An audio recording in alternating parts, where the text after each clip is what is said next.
So welcome everyone. It's fantastic to have you here. I really appreciate you giving us 30 minutes of your time, which we hope will be really, really valuable. As you can see, your video is off and you are muted, but please do feel free to communicate with us via chat. Today, we will be talking about the road to equity, demystifying positive action. But before we begin, I want to say a big thank you on behalf of my social enterprise, Rocking Your Teens, and also the fund that Gamil is supporting, the Milton Keynes Radiotherapy Fund. Thank you to those of you who gave some kind donations. We will definitely make sure that they are distributed. So what will we be discussing today? We're going to be talking about what we mean by racial equity, tools to address disadvantage and underrepresentation, purposeful inclusive practices, and how you might promote equality of opportunity and outcomes in your organizations. So it's going to be a conversation between the two of us, really, that you're going to be a fly on the wall listening in on. And we're just going to go with the flow and see where the conversation takes us.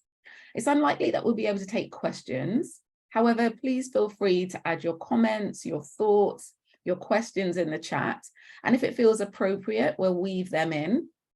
And we can also come back to you after the session and give our feedback on those questions if time doesn't allow for us to take them. So do feel free to interact. We like to have a two-way conversation, a two-way dialogue, and also make sure that what we're saying is pertinent to what's important to you as well. Before we begin, we're going to introduce ourselves in a moment. Before we do so, we thought we'd put a poll out there and ask about you. So we'd love to know what you do for a living. Are you an HR leader? Are you a CEO?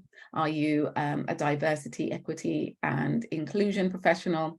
Leadership and development professional, or something else. Whatever you do for a living is absolutely fine, but it's always great to know what you're doing.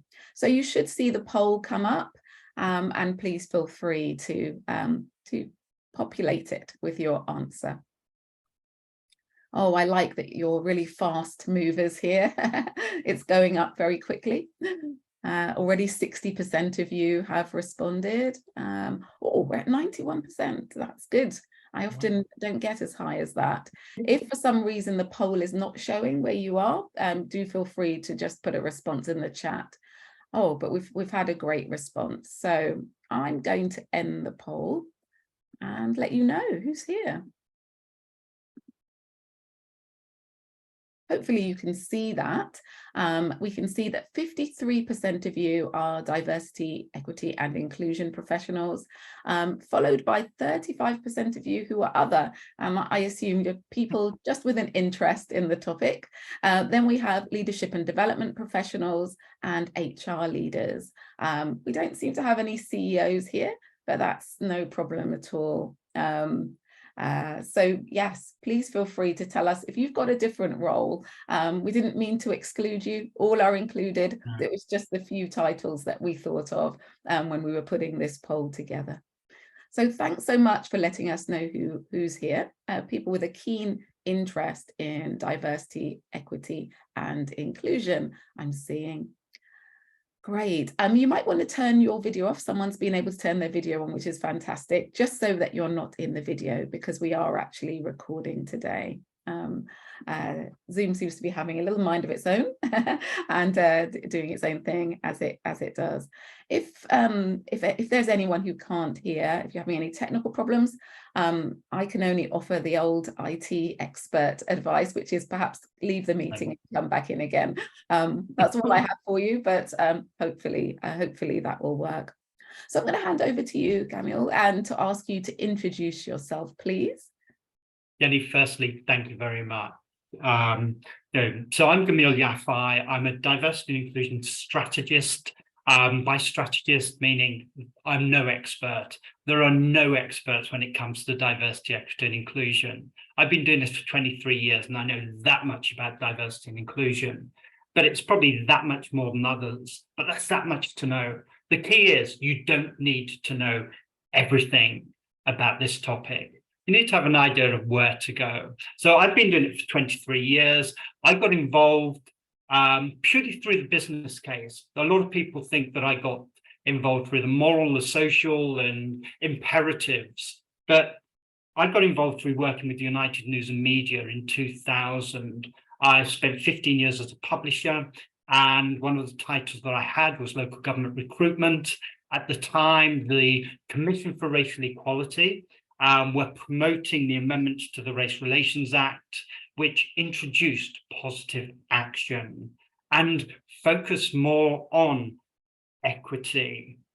So we promoted the amendments to the Race Relations Act. The Commission for Racial Equality promoted our publication, and within 14 months, we went from 400,000 profit to 1.4 million profit.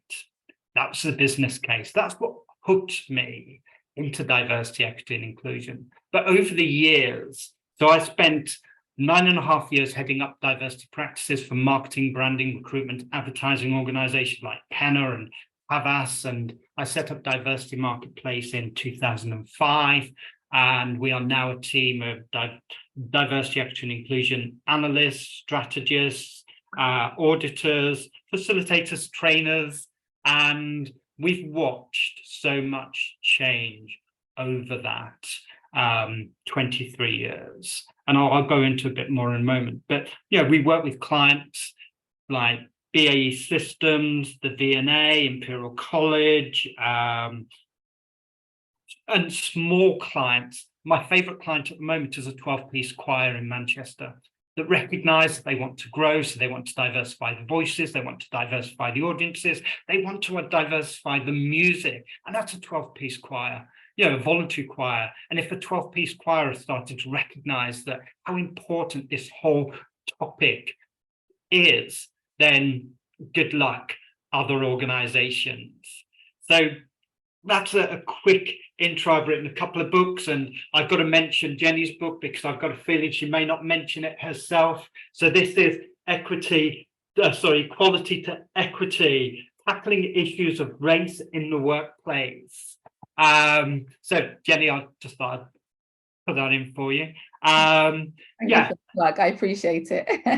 No, but my pleasure. But we've shifted, over the years, and I'd say the last 3 years we've seen more shift than we have done in my previous 20 years. We've gone from what we call initiativitis, organizations moving from one initiative to another to more of a systematic approach. And a lot of that came not because of Brexit or COVID, a lot of that came because of the murder of George Floyd. And more organizations started to recognize that there were systematic issues, particularly around race in their organizations. And unless they worked together as a whole organization and had this holistic approach, then they would not be able to address the challenges. So we've moved from initiativitis, i.e. jumping from one initiative to another, to having a focused, a real focus intentionally on not just race, but other strands, because race, and we need to really focus on this, race doesn't exclude, race includes. And when we think about intersectionality, we have to think about all of the different dimensions of race and the different links between other strands. But I'm going to stop there because I can go on a bit. So Jenny, over to you. Thank you so much. It's just an honor to have you with us, really. You've got so much experience. We were introduced by a connection we had in common some years ago, but yet this is the first event I think we're doing together. So I just feel that it's such a privilege for us to be in the same room having this conversation with all of your wonderful experience. And I've just put a link to Gabriel's books in the chat. Do check them out. So a little bit about me. I'm an award-winning career coach, author, and leadership trainer. And together with my team, we are all about delivering development to support women and those from ethnically diverse backgrounds to progress in the workplace. But we don't just do that sort of, oh no, we need to fix the people who are already minoritized and already suffering disadvantage in the workplace. We also work with their line managers and senior leaders to make that inclusion happen. So we don't have that experience of, I've been on this course, I've developed my confidence, my career strategies, but I hit my line manager who then just says, no, you're not going any further. Because we involve the line managers and sponsors in our development, we make sure that actually everyone works together, everyone's on a learning journey together. And so change happens. I'm also co-founder of a social enterprise called Rocking Your Teens, which connects corporate organizations with future talent, and an author of a couple of books, one called Rocking Your Role, A Guide to Success for Female Breadwinners, and my most recent book, which Gamel's kindly shared, around equality versus equity, tackling issues of race in the workplace. Where did this all start for me? I guess, I think about my grandparents who came to the UK many years ago, not quite Windrush, a little bit, not the first Windrush, but a little bit later, from St. Lucia and Jamaica, bringing their children, my parents, over in their teen years to create a brand new life. And when we look at what those people experienced, it wasn't great for them. They experienced perhaps hostility, a little bit of exploitation, wonderful skills that they had that they used in their countries, which weren't necessarily valued here. But yet they worked really hard to create great lives for themselves, their children, their grandchildren, who are people like me.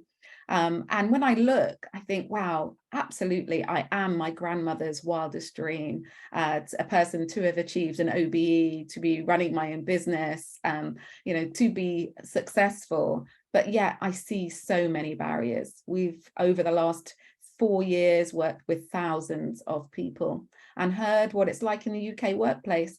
And it's not necessarily overt anymore, but there are many covert messages that tell you that you can't succeed, that you're not welcome, that you don't belong.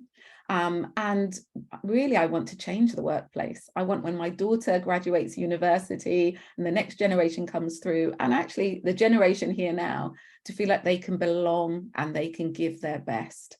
And that's why I'm really passionate about this topic. And I want to really reinforce the point that Gamil made, which is, for everyone to win, no one has to lose. We don't talk about race at the expense of disability. We don't, talk about gender at the expense of people from the LGBTQ plus community. It all enhances each other. The more we can be inclusive to different groups of people, the more we're inclusive to everyone.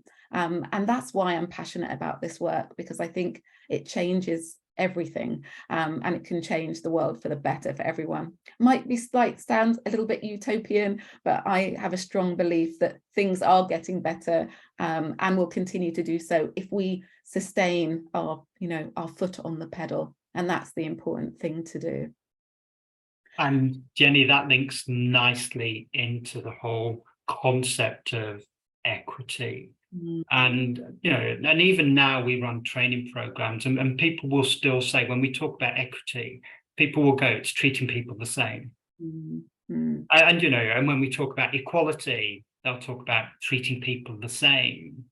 But the whole essence of this is about treating people as individuals, as human beings, and treating them the way they need to be treated in order for them to benefit the most. And when people benefit, organizations benefit.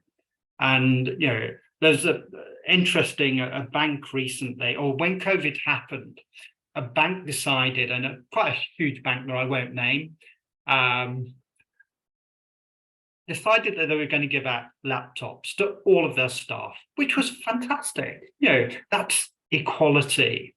However, the biggest complaint that they had was from their disability network, because none of those laptops had been adapted for the use of individuals who were neurodiverse or had other physical or other disabilities.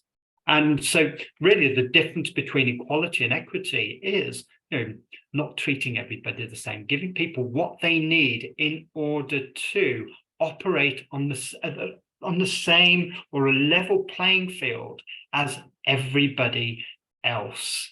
And that example of the laptop is just one example. There are many, many examples of how people are treated differently.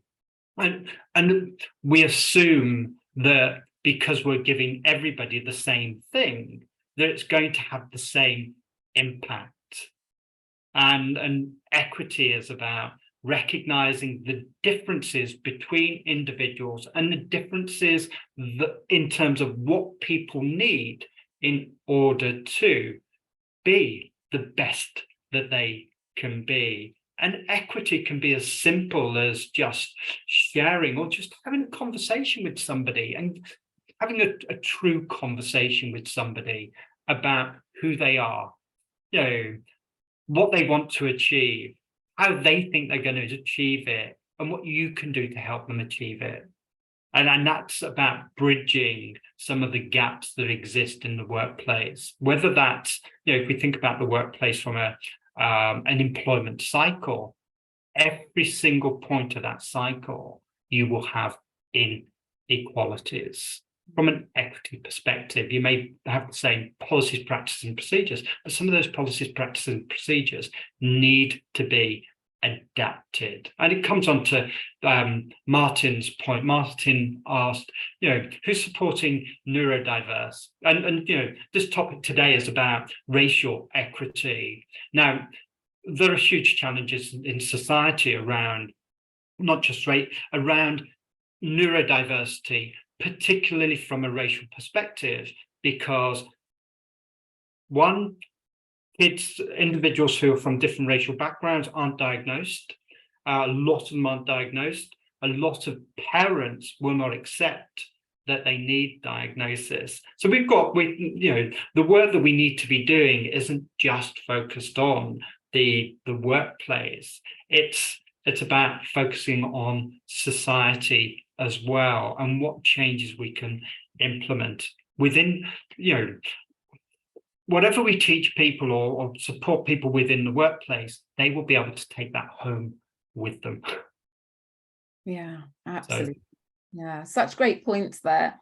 I think this idea of equity can be really hard to get your head around. I think, especially if you believe that fairness is about having one rule for everyone, and that's what fairness looks like. Everyone works 9 to 5, everyone has an hour lunch break, 12 to 1, and that's fair.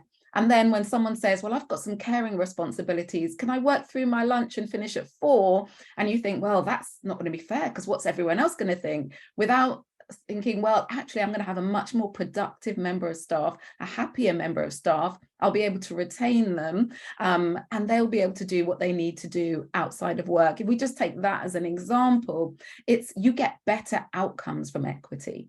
And instead of thinking about the input, which is I'll treat everyone the same, if we start to think about the output, which is actually, I want everyone to be as productive as each other or have the same opportunities to be successful as each other, then we start thinking that inputs might need to be different for different people. And I definitely think it can be really challenging as a mindset, because it requires you to think about what fairness looks like very differently. Anyone with children, perhaps you can think, well, or even who has siblings, you might think, well, actually, my parents treated us differently. I was the bookworm, who wanted to sit quietly, and this other, my other sibling wanted to go to the fun fair and ride roller coasters. You don't force them to do the same thing, because you know that they need something different to be happy. And that's what we're starting to really consider here. What are the barriers to people being productive, to being successful, to moving through the ranks in organizations? Because they definitely exist. I think in the UK, in terms of the top jobs, it's around 4 or 5% that are held by people with ethnically diverse Black backgrounds. Now, that doesn't match the population. So there's somewhere in organizational hierarchy where suddenly there's a broken rung on the ladder, isn't there? Or there's something that's stopping people getting any further. And if we keep doing what we're doing, we're going to keep getting the same results. We need to do something differently. And that's what equity is about. It's about thinking, what's the different thing I need to do? And I think organizations that seek out those barriers, that think, what's getting in the way? You know, they have that curiosity that coaches have. What's getting in the way? What don't I know? What is the lived experience? What's that one thing I could change that might be able to change everything? I think those are the organizations that are really going to tap into the potential of all of their staff. Yeah, and that, you know, that's a lot of the work you do, isn't it? Really looking for those barriers. Yeah, absolutely. But it's looking for those barriers, but it's also looking at, you know, that positive action, those things that organizations have been, and this is a criticism to organizations. You know, we've been able to apply positive action since 2000. That's 23 years. When you look at the number of organizations that have yes, there have been positive actions applied, but they have been, again, coming back to this initiativitis, you know, one-offs. So we'll go and visit a mosque. That'll tell us all about Islam. Or we'll go into, you know, an Asian women's project and find out all about the issues of Asian women, not realizing the multitude of different cultures and traditions and everything else that impacts upon, you know, how Asian women are and sometimes are allowed to be themselves or not allowed to be themselves. And, you know, so, but there are lots of things that organizations are doing. There's loads of brilliant work going out there. But again, most of it is focused now around that systematic approach. So we're moving away from the old initiativitis, just one thing after another without any connection to it, you know. And now that we're focused systematically, we can start looking at how different initiatives can really have a positive impact. I know for years and the organizations have been doing equality impact assessments. Now, we have a very simple version of an equality impact assessment, and it's literally just a list of 10 different things that we need to consider when we're looking at a policy, practice, or procedure. That's done within some public sector organizations. I know it used to be a legal requirement up until the Equality Act in 2010, and then it became optional, which was really sad because that really got us focusing, and that was an intentional activity. And this is, you know, I'm not going to go into the politics of all of this stuff, but we need to be creating momentum rather than halting things, you know, when we think they've started to work. And we have a habit of doing that. Yeah, it's working now. We've now got representation of 15% in our organization. We're doing well. And then you stop the initiatives. And then what you start to find is, you know, you may have diversity, but you may not have inclusion. And that diversity starts to dwindle because we're not maximizing on the potential. And, you know, and because we're not focusing on the equity part of it, we're not focusing on how individuals are promoted. You know, we're not looking at the networks that individuals have. We're not looking at the discrimination, the harassment, the bullying, the promoting not necessarily the best person for the job, or we're not focusing on meritocracy. We're focusing on, you know, who we get on with really well, and we're promoting them. And normally who we get on with really well looks like sort of, you know, us. And so there's huge challenges, but I just wanted to highlight 3 different things that the organizations are doing at the moment. One is equality impact assessments. The other one is the Global Diversity, Equity and Inclusion Benchmark, which is a free tool that you can download and start to identify where you are as an organization. You know, and that's a very simple tool. And the other one is just do a straightforward Harvard implicit test, so that you're starting to look at where your biases are. And those are just 3 tools that you can say, gather and look free. There is so much free resource out there. Absolutely. Couldn't agree with you more. There is so much out there. I think just, thinking about practical things that you can do are really important. And I think working with organizations, what we like to do is work with organizations over at least a 3-year period. So you're not just giving a 2-hour workshop and then walking away and saying, we've ticked the box to say we've done the work, but that you've really committed over a long term. So we've worked with organizations who have decided to really use the positive action framework and say, actually, we're going to develop some particular staff because we can see from our data that there's some challenges here. I really like that the thought and the challenge around intersectionality, which is very, very important. And when we're thinking about race and ethnicity, also to think about the particular challenges that people who are neurodivergent from the LGBTQ+ community are, around gender and religion, that people might be experiencing. Kimberly Crenshaw, who coined the term intersectionality, talked about it never being 1 + 1, but this compound effect that happens. And so I really do encourage organizations to try and capture intersectional data, which can really help you see, okay, we think we're doing really well with women. We really think we're doing well with people from ethnically diverse backgrounds. But when we combine them, who is not doing so well? What is happening here in our organization? So I think that these are things to be consider. I also think if you don't have big budgets, just getting books. There are so many books out there now where perhaps you and your teams could read a book for a month and discuss it. Just starting the conversation, if you're not in an advanced stage, is really good. Developing the language, developing the fluency of language to have these conversations, to unpack people's lived experiences, and to start talking more about what it means to be inclusive.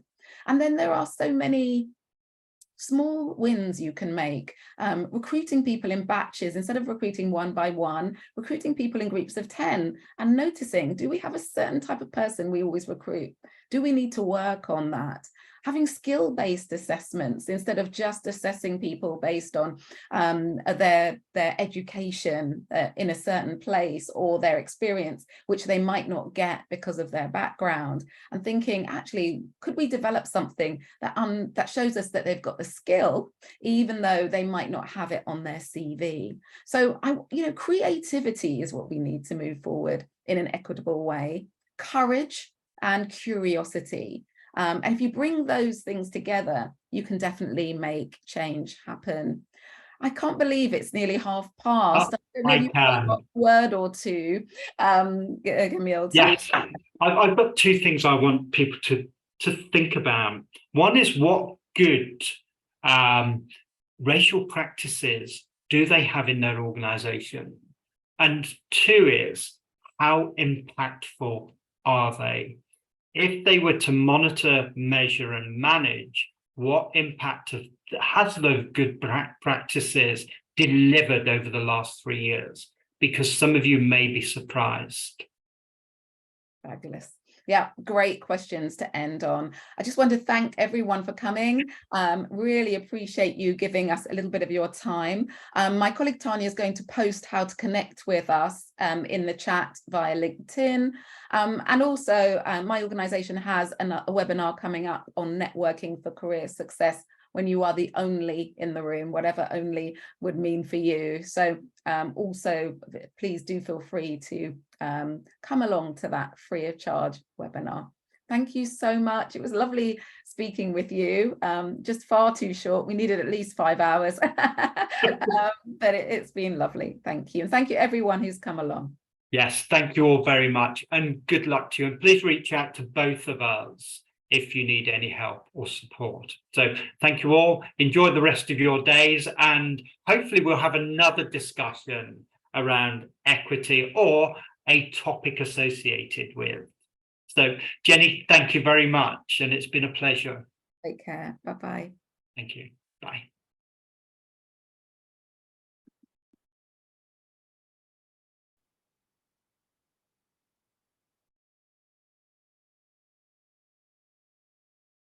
I'll close it. Thank you very much. Okay, bye.